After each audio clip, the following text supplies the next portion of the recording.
Assalamualaikum warahmatullahi wabarakatuh. Salam kemanusiaan. Perkenalkan, saya Hani Arifia dengan NIM 0306231032. Izinkan saya untuk mengajak teman-teman sekalian untuk mendiskusikan materi kepalang merahan tentang gerakan palang merah dan bulan sabit merah internasional. Baik, yang pertama kita akan membahas mengenai gerakan palang merah dan bulan sabit merah internasional. Nah, sejarah lahirnya gerakan palang merah dan bulan sabit merah internasional pada tanggal 24 Juni 1859 di kota Solferino di Italia Utara. Pasukan Prancis dan Italia sedang bertempur melawan pasukan Australia dalam suatu pertempuran yang mengerikan. Nah, pada hari yang sama, seorang pemuda dari Swiss bernama Henry Dunant tiba di sana dengan harapan dapat bertemu dengan Kaisar Prancis Napoleon III.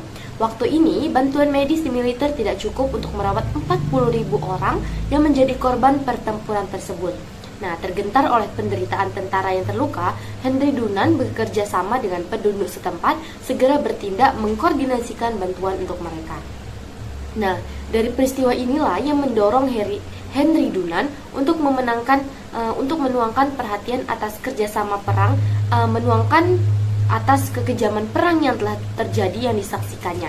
Nah, sekembalinya ke Swiss, Dunant semakin tergugah dan peduli atas tragedi perperangan itu. Berdasarkan serangkaian pengalamannya, terciptalah sebuah buku yang ditulis oleh Henry Dunant yang berjudul yaitu Kenangan dari Solferino, A Memory of Solferino. Nah, buku tersebut dibuat dan diterbitkan dengan biaya sendiri pada November 1862 hingga menggemparkan di dataran Eropa. Baik, pembahasan yang kedua yaitu masuk ke materi Komite Internasional untuk Pertolongan bagi yang Terluka, pendirian Perhimpunan Nasional atau disingkat sebagai ICRC. Nah, ICRC dibentuk pada 1863 dan merupakan badan netral yang mandiri. ICRC bukan organisasi yang dimiliki oleh beberapa negara atau bukan bagian dari organisasi Perserikat Bangsa-Bangsa yang disingkat sebagai PBB. Nah, sebagai sebuah lembaga yang mandiri, ICRC bertindak sebagai penengah yang netral antar negara yang berperang atau bermusuhan dalam konflik bersenjata internasional. Nah, konflik bersenjata internasional dan pada kasus-kasus kekerasan internasional. Selain itu, ICRC juga berusaha untuk menjamin bahwa korban kekerasan, baik penduduk sipil maupun militer, menerima perlindungan dan pertolongan. ICRC adalah pelindung prinsip dasar gerakan dan pengambil keputusan atas pengakuan perhimpunan-perhimpunan nasional, di mana dengan itu mereka menjadi bagian resmi dari gerakan. Baik, selanjutnya kita masuk ke materi ketiga yaitu sejarah konvensi palang merah.